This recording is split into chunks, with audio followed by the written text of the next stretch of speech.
Hello, everybody. Welcome to the Real Sports Scope. I'm your host, Robert Butler, on this 17th day of December. Got a great show with you for tonight. Maybe a little shorter than normal. I got stuck in about an hour and a half traffic longer than I expected to on the way home from work. Some kind of accidental Interstate 40. It was a nightmare. But going to give you my NFL Power 5. I know I didn't get a chance to do that last week on Wednesday because we had the Big Ten and rich guys on. Of course, with the Mad New Yorker, we were talking about the college football playoff that will be coming on this weekend starting Friday night. I cannot wait. Plus, there is, speaking of college football, news about Arch Manning that I told you I expected to come about. I'll discuss that as well. Josh Allen, man, has he got the MVP? Is he now into the league there in the MVP race? I'll go over that and more. Stand by. We'll take our first and only break, and I'll be back here momentarily, and we'll hit the ground running here on the Real Sports Scope. Hello, Sports Scope followers. The program has seen tremendous growth since going 5 days a week. I just wanted to thank everybody for your cash contributions and sharing the program with friends and families. Just a reminder, if you want to contribute to the program, go to the Cash App, the cash sign, and Sports Scope. There are other ways to contribute to the program listed at the bottom of the screen. If you want to advertise on the program, go to sports, that is sports with an S, another S, scope, SKOPE, at gmail.com, just like it's listed at the bottom of the screen. Thank you and enjoy the program.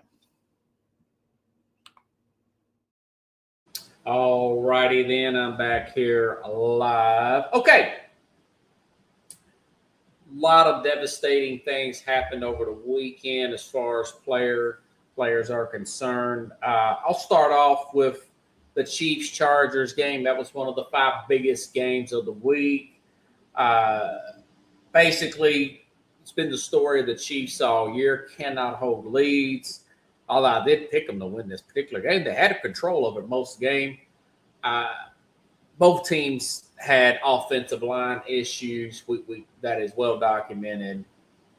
I thought that Trey Smith was going to play. He did not play for the Chiefs.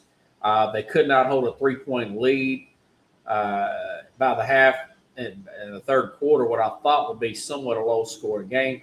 Both teams are, like I said, crucial offensive line injuries. Patrick Mahomes goes down in the fourth with an ACL tear, which is really the story of this particular game. I said this team has been picking towards the end of the drought since he started back in 2018. He was drafted, Patrick Mahomes here, drafted in 2017. They went to the AFC Championship games, if you recall, lost a close game to the New England Patriots back in 2018, and the rest is history. The next year, they win the Super Bowl with the 49ers. They go on and go to 5 total Super Bowls during this run, winning 3 of them. You know, this is a heck of a run. But you look at the fact that him and Travis Kelce, I saw this earlier. I was looking this up and preparing for the program this week. I mean, it's unbelievable the amount of games that they have played here. 100. Look at it this way. As of 2025, I got this on the little Google AI thing. Patrick Mahomes has played promptly 146 regular season games, 21 playoff games. You think about that.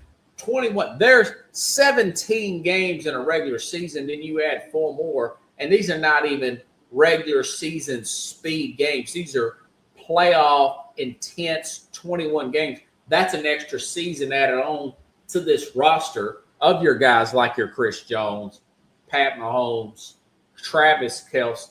I mean, this is a really impressive run up there with the New England Patriot type of run here.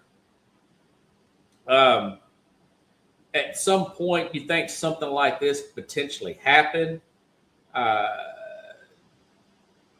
More than an extra season, you know, this is a good wake-up call. Now they're they're eliminated from playoff contentions. First year without the Kansas City Chiefs. A few weeks ago when they lost, they couldn't win the division. Now they cannot make the playoffs, okay? You look at that offensive line. I've talked about it ad nauseum. I know people get bored with offensive line talk and all that, not unless you're a true diehard like me. But the truth of the matter is that is the crust of your team. I'm here out of Nashville, and one thing, what are the Titans? 2 I forgot what their record is now. With their 17 games, they got 3 to go, and they won 2. Do the math on that. 2-13 or whatever. It makes no never mind. Yeah, I think 2-13 or 2-12. Got tied for the worst record in the NFL. One thing I can say about this team, their offensive line is starting to come together. They're getting pushed in a running game. Going back to Kansas City Chiefs, Brett Veach has taken shortcut after shortcut. Let Joe Thuney go last year. He's now with the Bears playing pretty well. I know he's getting long in the tooth, but he's still playing at a pretty high level with the Chicago Bears a few years ago. And I said this could be a problem, and it turned out to be. They let Orlando Brown go. Remember, they traded for Orlando Brown. They let him go. The Bengals ended up picking him up. He was doing pretty well with the Chiefs, cutting corners on that position because you got this magician there at quarterback. Now it's caught up with you, see, per se. Now, of course, they've won Super Bowls. They've got a hardware. But you look at, they'll probably draft, I don't know, 12, 15, 18, something like that. Of course, they're not going to make the playoffs, so it's going to help them better draft positions. It gives the players some time to rest and recoup. But my thing is, and like Rex Ryan said, I know he said on Get Up yesterday, I think this was on Monday, I was listening to him. They got to get in a position because of the hits that Mahomes has taken.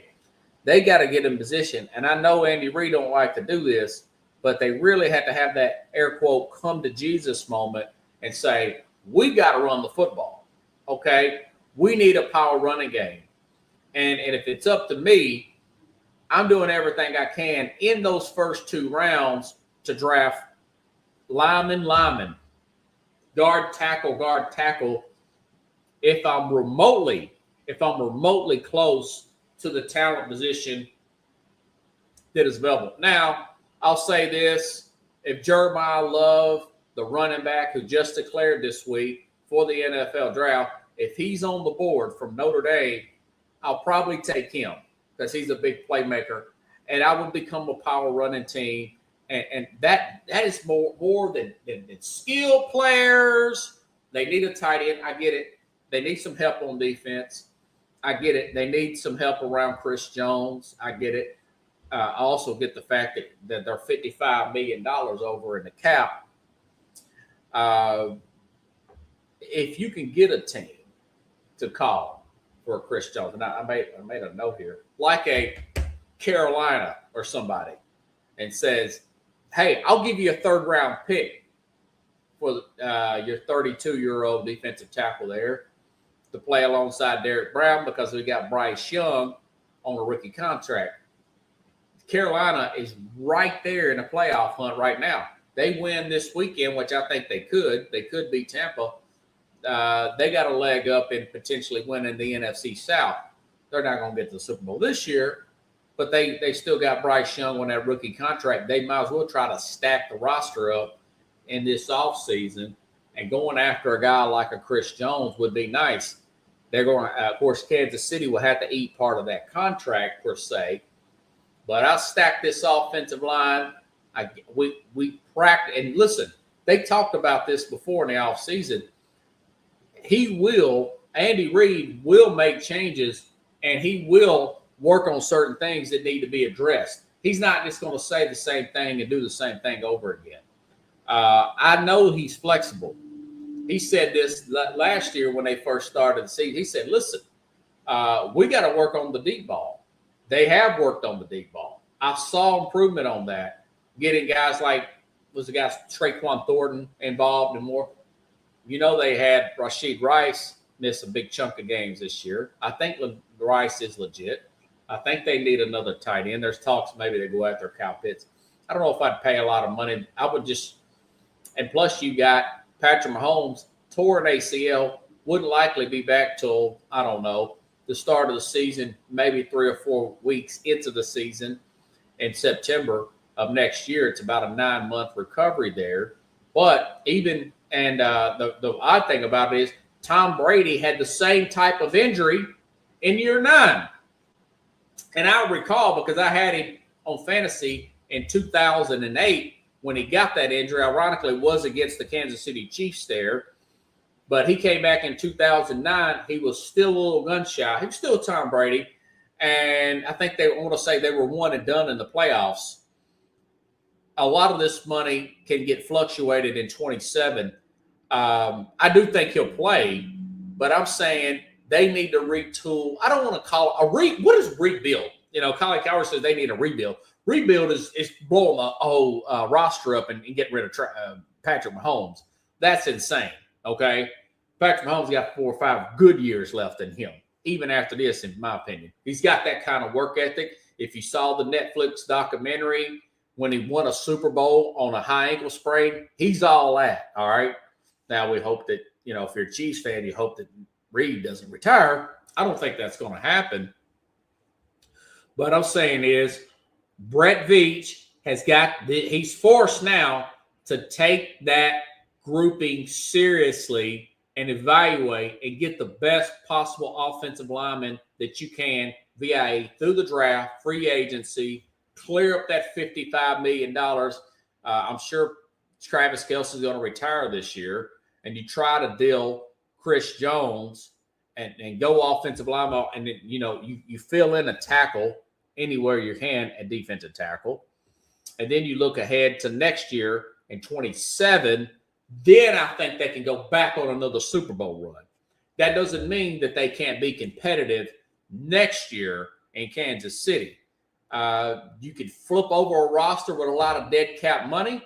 There's a team in their own division that's got millions, 50, 60, the most I've ever seen in Denver with the Russell Wilson contract. Remember? They signed this guy a big chunk of money and they get rid of him. Well, they hit on Bo Nix and they hit on all these other Bo Nix, more than that, guys like Benito and all those players there for the Denver Broncos, they've hit on that defensive side of the ball. And now they've got the 1 seed, folks. They've got the 1 seed. So my point is, it's not the end of the world. I've mentioned it before. They need a reset year. This is a huge blessing in disguise. This is a moment where you can really focus in on your problems and fix them there. So I think they're going to be fine. I think Mahomes will play next year. I think maybe 2 or 3 weeks in the season. And now this puts the A-ball on Brett Veach, who passed up on a few opportunities to replace that left tackle position. Now he's looking at it, not just to tackle the other guard position where Tooney played at. And, of course, inside, I mean, they need to draft about 2 linemen there and let them come in and compete with the players that they already have, including Simmons, the left tackle they drafted here from Ohio State this past year, who's missed quite a bit of time for personal reasons and injuries. So that's my take on that. It was a great win by the Chargers. On the other hand, another team with 2 decimated injuries there at the tackle position. But, you know, it was a good run. I do not think their reign is over with the Andy Reid, Patrick Mahomes. I do think that, you know, it's over for the Kelce side of it.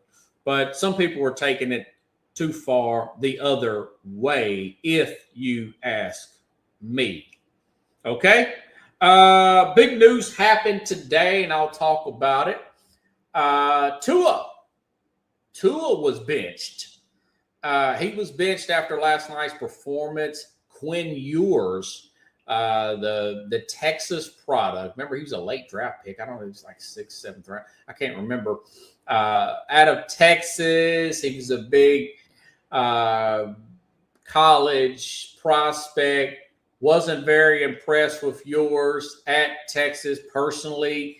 But, you look at, you see some of the clips that's been put out about Tua and him taking a sack when there was plenty of time to get rid of the football on Monday Night Football against the Pittsburgh Steelers.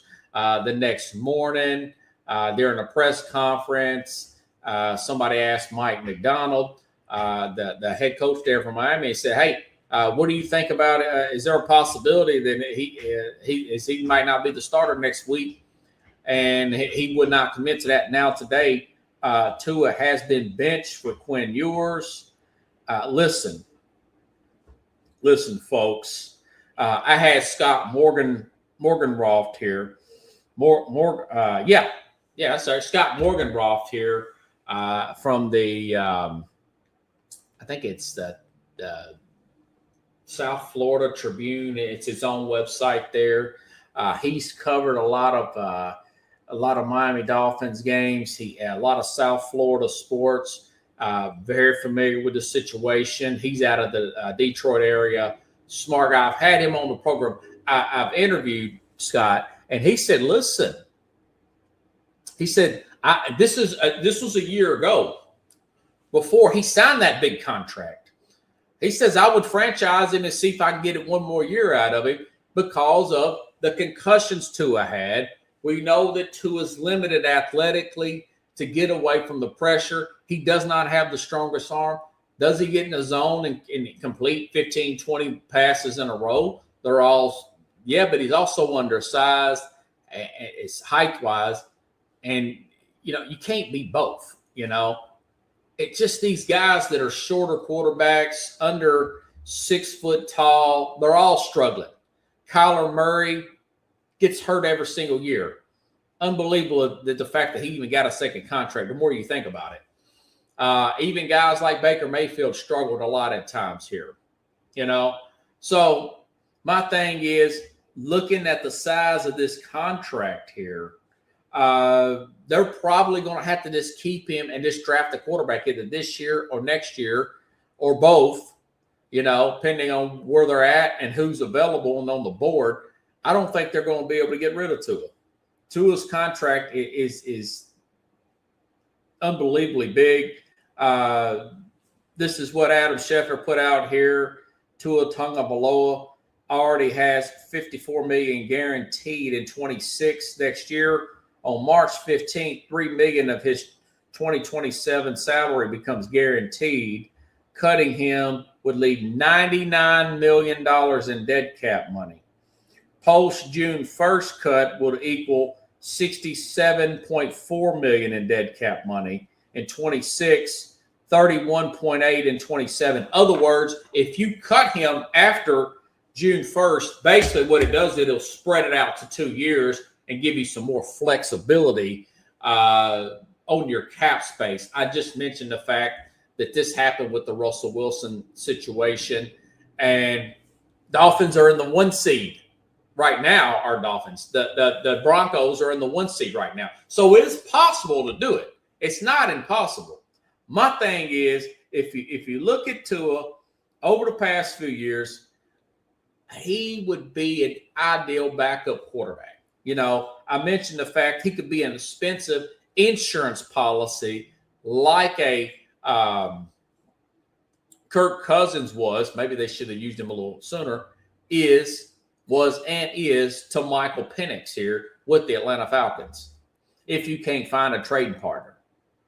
But why would you want to cut a guy like that? I think he'd be valuable to your team.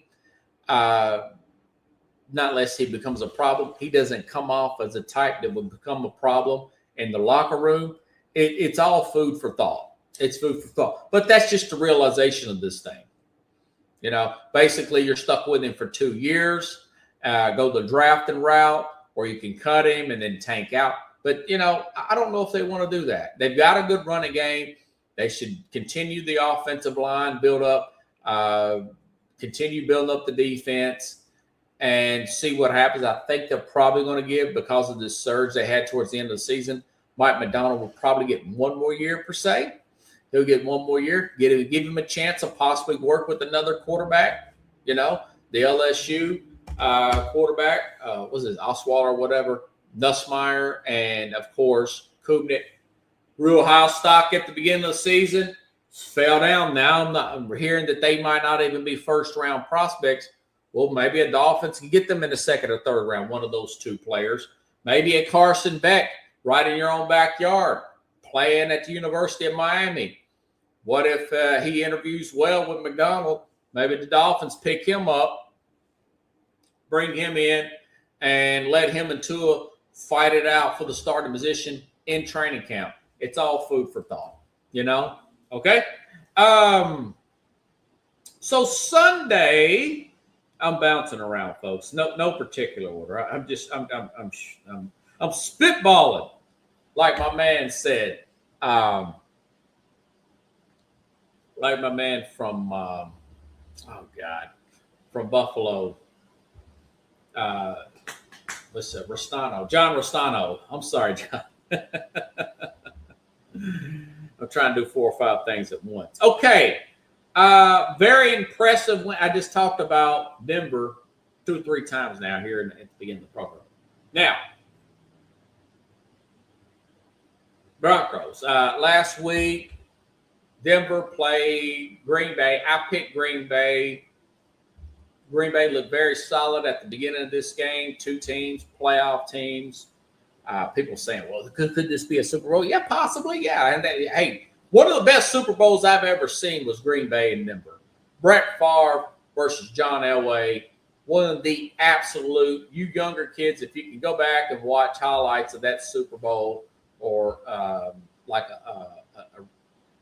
a recap or something like that on Google or not Google, on YouTube or whatever, one of the better ones. 2 Hall of Famers going at it, you know. Very high-scoring game, very good game.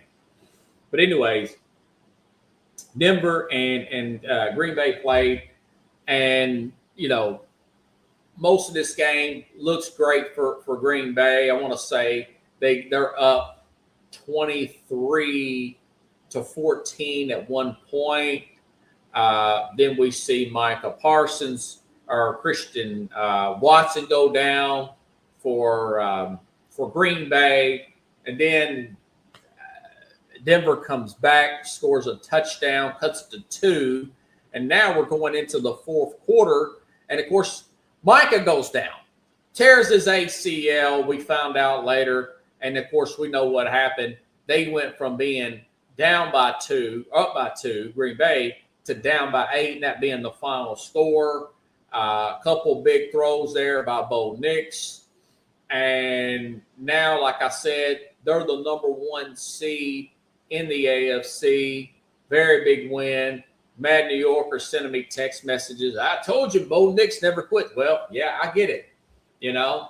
But I think about a guy like a Bo Nix and his 4th quarter comebacks. Although, like I said, they've had a lot of lucky bounces.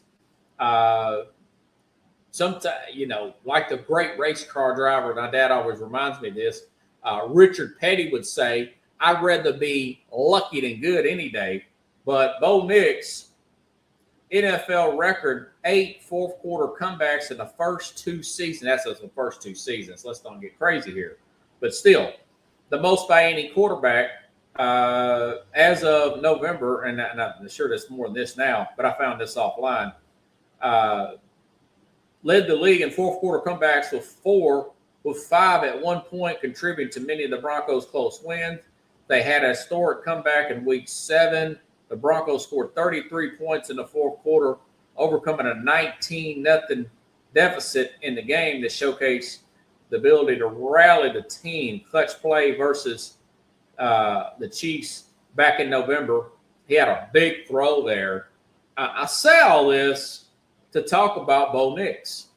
You know, Bo Nix, if you saw Bo Nix in college, a lot of you did, like myself, watch a lot of college football. About year 3, when he was still playing with the Auburn Tigers there in college, I would say, if you ask me, what do you think this guy's a pro prospect? I'm not a scout per se, but I say just by looking at this guy, he'll be lucky to get drafted. And if he is drafted, he's a backup at best. Okay. Then you go over to a team like an Alabama and look at a Jalen Hurts, same situation. I said this, and listen, anybody that watches the film can say it. Jalen Hurts could not make his second read at Alabama. Now, you're talking about a guy that is flooded with talent there at Alabama. Best defensive players, best offensive players, I mean, big-time receivers, you name it. And he struggled to make his second read. We all know he was benched, I want to say, in 2018 National Championship for Tua and beat out. And Tua makes the big plays. They win a championship over Georgia. He transfers to Oklahoma. I'm still, not like everybody else, goes to the great Lincoln Riley, who is the quarterback whisperer, and I'm still not impressed with Jalen Hurts. The guy goes in the second round to Philadelphia, and I'm thinking to myself, that's a wasted pick. There were reports that Jalen Hurts was going to be used like Taysom Hill with the New Orleans Saints, you know, like the gadget player. The guy is a quarterback, maybe use him as a guy that, you know, line up at tight end, use some kind of wildcat stuff because he's in very good shape. Like that, because they still had Carson, not Carson Palmer, maybe I forgot the guy, Carson Wentz at the team at that time. And both of these guys have persevered. We know Hurts has got Super Bowl MVP, Super Bowl championship, second big contract. And Bo Nix goes from that guy I was just talking about in Auburn to now a guy who got drafted in the top, 10, I think, 6, 7 from the Denver Broncos, and now leading them with all these comebacks. They were in the playoffs last year. Now they look to be a 1 seed. And one thing those two players have in common, both of their dads are coaches, you know, and then both of them had to transfer. Nix transfers from Auburn to Oregon, and Hurts transfers from Alabama to Oklahoma. Okay, both dads coaches. Dads tell you one thing, like a coach, don't be a victim. Work your butt off. Do what the coaches say, and good things will happen. That's a coach talk to you. They're talking to their sons like players and not like their son. Well, that's what I would tell my son. Nobody owes you nothing. You're not a victim. Quit blaming all the coaches. If you know you can play, put the work in, and good things will happen. You know, and both of those players, and I still stand by that, right at their ceiling. Right at there. But, you know, when you got that willpower and that work ethic that has been instilled in you by Coach Dad, good things happen. Joe Burrow's dad's a coach. His dad was a defensive coordinator like Ohio University. Joe Burrow, folks, if you don't recall, he also transferred from Ohio State to LSU and got 2 full years there. We know what happened there. Number 1 pick. I mean, this guy's ceiling's like Montana and everybody, by the way. So Joe Burrow's saying now that he don't know if he's going to be with Cincinnati in the future. So things look a little bleak there. But my point is that can now be a big plus in the interview room for players going forward. Dad being a coach. Now, it worked against Shedeur Sanders, whose dad it technically is a coach and a former player, Deion. But hey, his dad, those guys' dads wouldn't say, my son's not going to play for certain teams, you know, unlike what Deion was putting out there. But that is a big, big element there. That dad is a coach, dad's pushing you, dad's not telling you how great you are. You know, when I was playing Pee-wee football at 11 years old, living with my dad, and, you know, the guy's dad that was the coach there, the quarterback, was horrible. I mean, with 11-year-olds, you know, he put him in there because it's his son. He wants son to play quarterback. And And I thought, well, if this is the whole dad being the coach thing, these guys aren't going to turn out to be that good. The dad just trying to live vicariously through his kid. His kid's not that good. There's other kids on the team that could have played it. They had me. I had the best hands on the team, and I was sitting there playing on the defensive line. And I asked the coach, I said, well, I can't believe it. He's already got those players. I said, well, I'm better than them. And he said, you're not. Well, I was, but I didn't like playing football and hit anyway, so I ended up quitting. But I thought after that experience, one thing I should have played it all the way through. If I had to do over, I would have stayed, foreseeing it all the way through, just like Archie Manning told Eli and Peyton and Archie's dad that you need to stick with. No matter what you sign up for, you got to finish it. You don't have to stay with it afterwards, but if I sign you up for something, you got to finish it out. But that's dad being a coach. I thought that was he's a great story. Bo Nix is a very interesting story. I don't think people realize what kind of underdog he was or looked at as coming out of college. But it's a good inspirational story. There's stories like that all over the NFL. I've had Julian Nerick on the program. He's a 3-star player here out of Nashville. I had him back on in April. I may bring Julian back on here before the end of the year, or at the end of the year, right? Here in the next few weeks, maybe sometime around the 1st of January, bring Julian on and interview him and see where he's at. But I noticed that his scholarship fell through at Miami, Ohio, and he's still looking around for some other places to get that scholarship. I may run that story by him and motivate that young man. He's very good and a very good interview and smart guy, well ahead of his years. But I just thought that was an interesting story about the Bo Nix situation. Okay, speaking of the Mannings, as I transition, actually, you know what? I'll go to the Mannings here in a little bit. We've been talking about the NFL. Didn't want to forget my NFL Power 5. Bears, listen, another big win for the Bears last week. Blew out Cleveland Browns. Now with the tearing of unfortunately, with the injuries of the Green Bay Packers, which I'm not sure they're even a Super Bowl team right now. They're not in my Power 5, unfortunately. I just got to call balls and strikes. But my NFL Power 5 starting now, I've got the Bears at number 5. Getting healthy and playing well at the right time. I mentioned Micah Parsons and Christian Watson hurt again. These guys play Saturday. Green Bay, Chicago will play Saturday. That's going to be a big one. Really like Chicago in that particular game, even though I don't know if Rome Odunze is going to play. But the Bears playing really well at the right time, have developed into a power running team. DeAndre Swift, 3 rushing touchdowns the last 3 games, 925 yards. You think about Caleb Williams throwing the ball over the field and all this, but you got DeAndre Swift, 925 yards, add on another 681 to Kyle Mungai, 5 rushing touchdowns for him. Defensively, Bears, like I said, got Jalen Johnson back a few weeks ago, giving up 38 points the last 3 games combined. That's pretty good, considering the fact that they played Green Bay and Philadelphia. Just dominating the time of possession games here. I got them at number 5, getting hot at the right time. My man John Restano, big Bears fan, has got to be on cloud 9. They're number 5 in my Power 5, I think for the first time this season.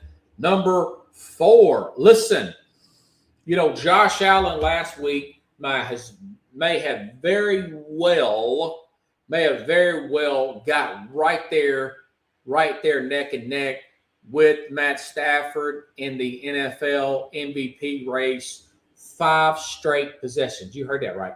5 straight possessions for a touchdown on the road at that New England defense.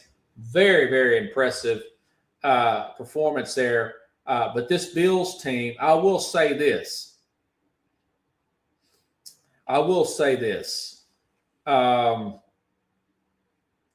with Matt Milano being healthy at linebacker, for those you Bills fans that watch these games, Milano can make open field tackles.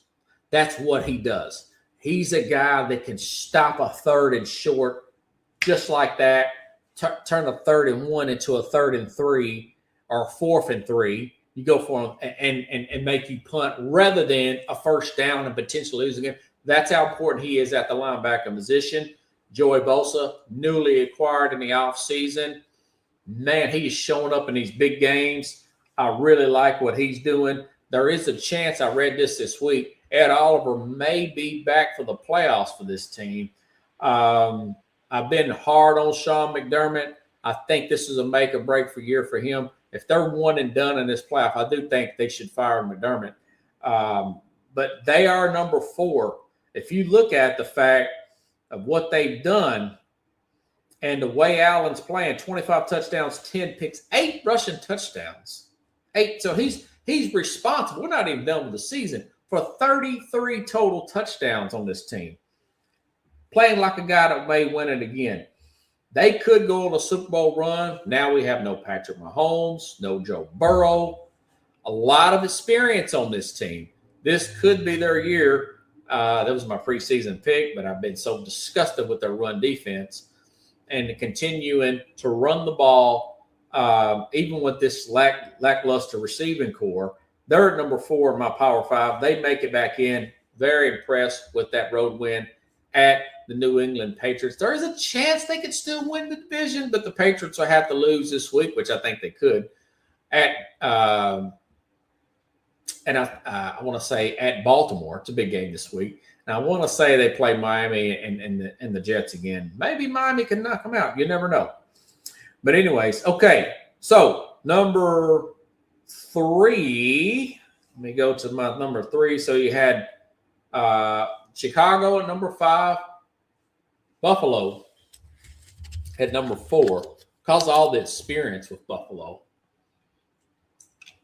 they could be dangerous in the playoffs. They could be dangerous here in the playoffs. I'm looking for the rest of this right now. Power 5 Part 2. Okay, Denver. I will explain here in just a second why Denver's number 3 and not higher. But anyways, Denver, like I said earlier, currently number 1 seed in the NFL, has a lot of dog in them. They're 10-1 in one-score games, having teams making key mistakes or simply injuries. They're getting a lot of breaks this year. You know, I mentioned games like being down in games where C.J. Stroud gets injured, Micah Parsons goes down, and they take advantage of it. I mean, they come back from 19 against the Giants here, overcome 3-4 turnovers. They overcome 3 or 4.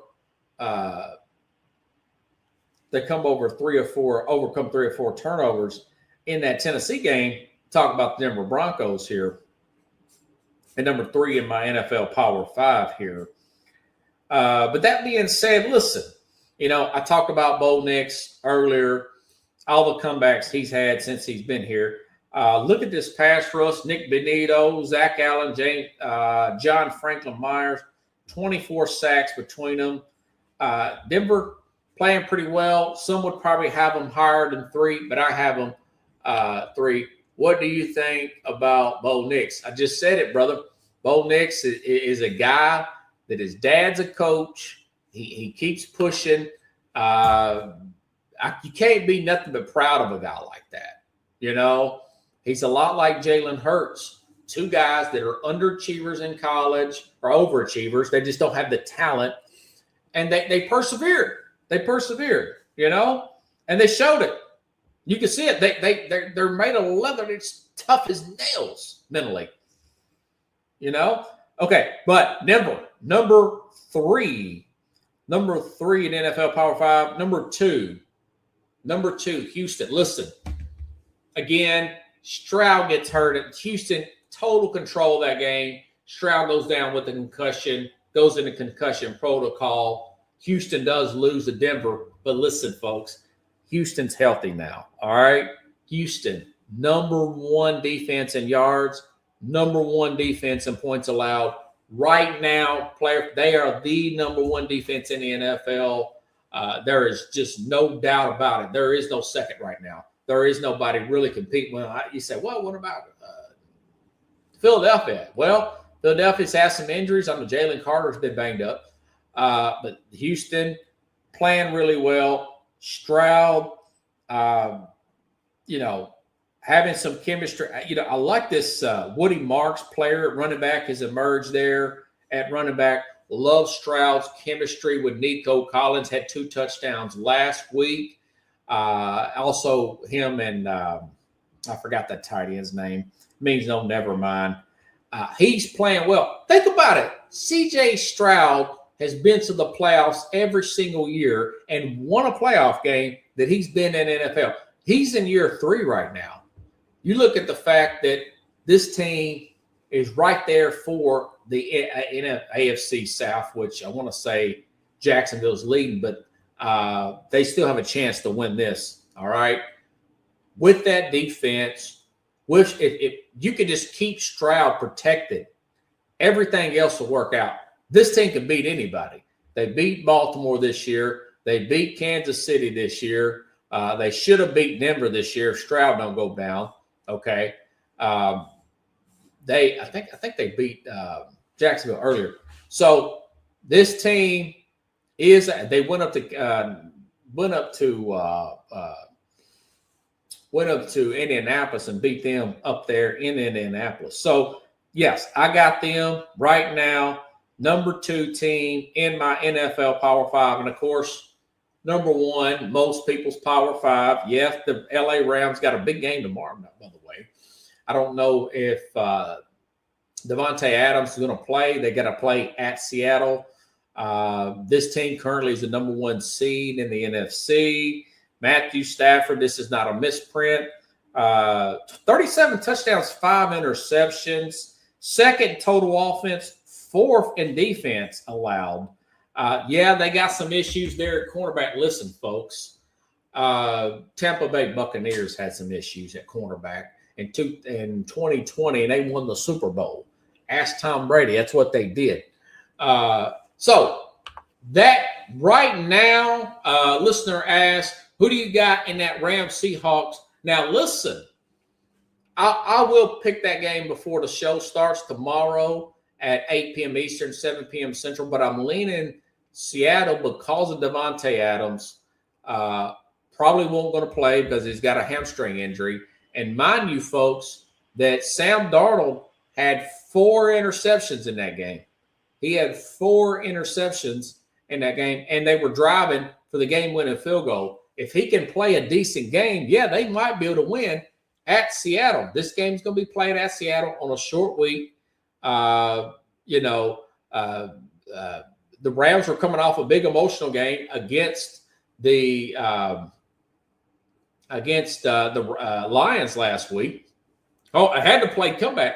They could lose this game. They could. I still say they're the number 1 team because I do know that Davante Adams is older. He's going to come back, But right now, I would lean Seattle in that game if Darnold don't cough it up. So I don't have Seattle in the Power 5 because of Darnold's turnovers. But the Rams right now, number 1 team. These 5 teams can win the Super Bowl. Okay, let's do it again. Rams, okay. Houston, Denver, okay. Number 4 would be Buffalo, and number 5 would be the Chicago Bears. That's my Power 5 here. The Bears could mess around and make it slip up and get into the NFC Championship game. I agree. I think they split their games. Yeah. So 2-point win at LA. And who thinks? I mean, I'll probably lean Seattle. That's going to be a huge game. That's an actual good Thursday game. When I get out there tomorrow, I'll definitely have my Amazon Prime on there. Okay, let's go to the college game. Got some big games this weekend. Folks, for those of you that's new to the channel, please subscribe to the channel at Ask20303. Please subscribe to the At The Real Sports channel. You can scroll down videos on my YouTube channel, and you can see my breakdown and picks for the college football playoff, which starts Friday. But a team that did not make it was Texas. I mean, hey, you can't lose at Florida. But Arch Manning is what I wanted to talk about. He announced this week, as I predicted. By the way, I predicted this in August, folks. You can go back and watch it on my channel also. That he would come back. Why? Because it would only be one starting season here for him. All right. Uncle Eli, Uncle Peyton, 4-year guys. They played 4 years in college. They started, I think, 3, but that means no, never mind. I said he would come back. He's going.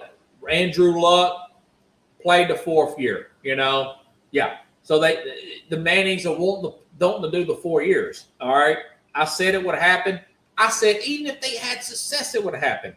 Listen, statistically speaking, the players with here's a few examples that only play 2 years, to only play 1 year of starting.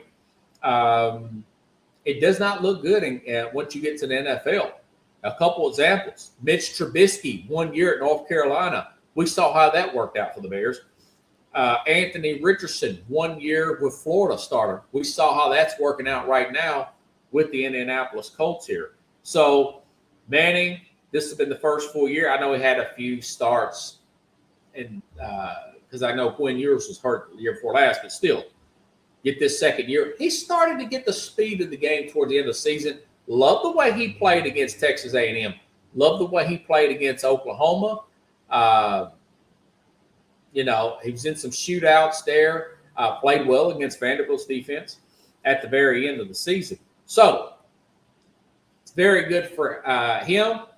Lenore Sellers, also a few weeks ago, he's a very raw but talented, strong arm player out of South Carolina.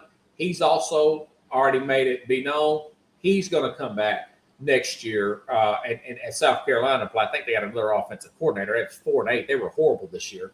But Lenore Sellers out of South Carolina will be back. DJ Lagway, by the way, is transferred. I still got faith that he can be a star quarterback as well. Because apparently Lagway and John Summerall, they can see eye to eye. That's the new Florida head coach that come from Tulane. So he's looking at potential, and I hope he don't go to Lane Kiffin at LSU, go to the Evil Empire, but he might. But he may go to LSU, or he may go to Miami and play under Mario Cristobal and do like a Carson Beck type of situation. But anyways, Dante Moore, he's only 20 years old. He's had some few starts. This will be another year. I think he should come back. But what if Oregon goes on a big run? They're going to have their receivers back. There's a potential for him and Oregon to go on a run. But my point is, look at guys like Arch Manning, Lenore Sellers, potentially Ty Simpson. This is only 1 year at Alabama. Ty Simpson, Alabama quarterback, should also come back. Think about it. Lenore Sellers, Arch Manning, Ty Simpson, Dante Moore. What a class, perhaps. What a class that the 2027 quarterback draft could have. So we talked about maybe this being the 26th coming up in April, possibly being the big air quote quarterback draft. Well, the only one I'm reading about is Fernando Mendoza from Indiana, a lock number 1 pick. So if you're Dante Moore and you're seeing that these other guys' stock is down, and say he goes win 2, I think I had him winning 2 playoff games, one of them beating Texas Tech. I also think I'm going to beat James Madison for sure. They'll beat them this weekend, but I got them beating Texas Tech. I think Indiana, I got them beating Oregon, but that means no, never mind. That would be a well of a class where we were talking about Nussmeier, whatever the name is, the guy from LSU, and Clint Kubiak from Clemson being – those guys, I'm reading that they're not even considered first-round prospects now. Now, maybe this happens next year where these guys have terrible years. I don't think so. Arch Manning's got way too much pedigree for that, and Lagway, and of course, maybe not Lagway, but definitely Dante Moore if he comes back and plays at Oregon with all their talent and coaching next year. Moore and of course Arch, those would be really, really highly sought after players in 27 if you see those players grow from what they've been now. But that can potentially be, and Ty Simpson, there are some moments where Ty Simpson looks like a first-round rock solid. It's some big throws Ty Simpson made in the NFL. He's got NFL prospect capability with me. People say, well, he looks like he's fading out. They don't have a running game down in Alabama. It's very un-Alabama-like.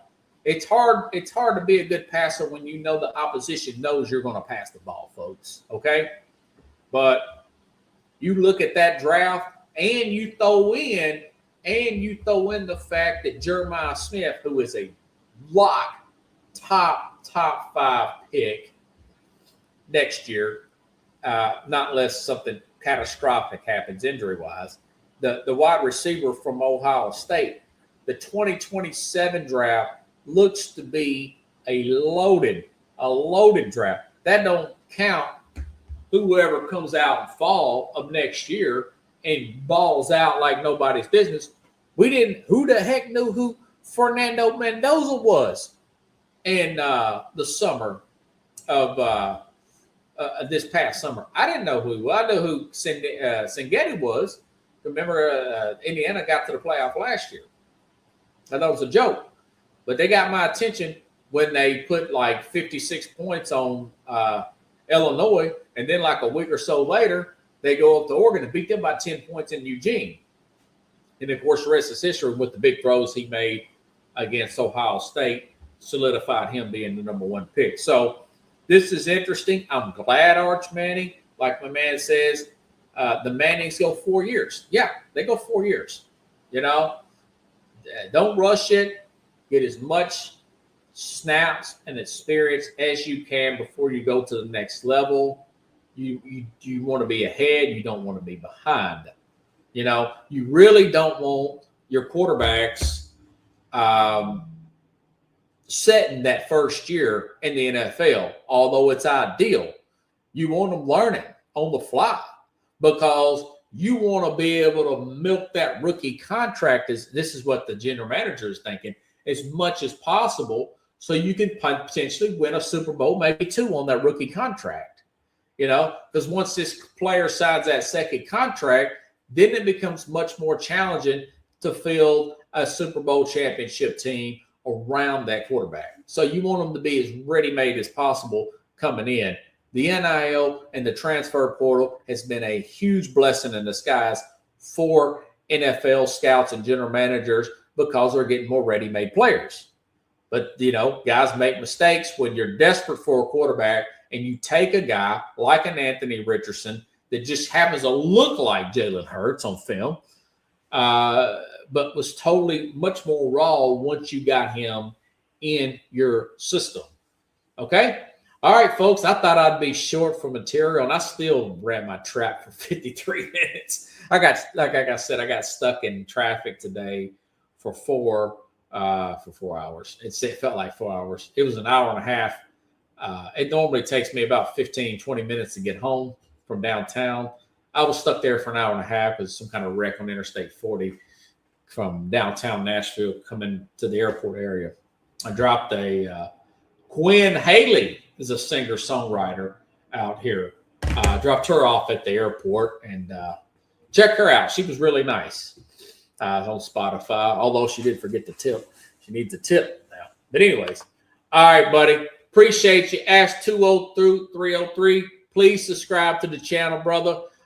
Tomorrow I'll be back here 7 live, 8 o'clock Eastern, 7 p.m. Central, debating the Mad New Yorker. We'll go over the 5 biggest games, and there's some big ones, including that Chicago-Green Bay game.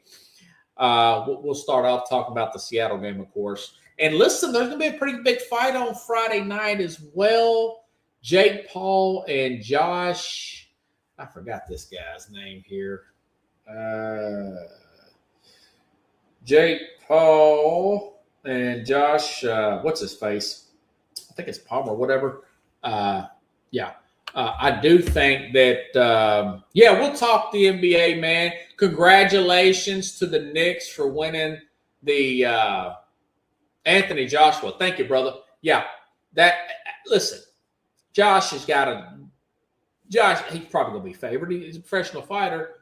But listen, Paul's got a chance. Remember, was it Ruiz that knocked out Joshua a few years ago? A fat guy, Spanish fighter. If this Joshua goes in there overconfident and half-stepping, Jake Paul will knock him out.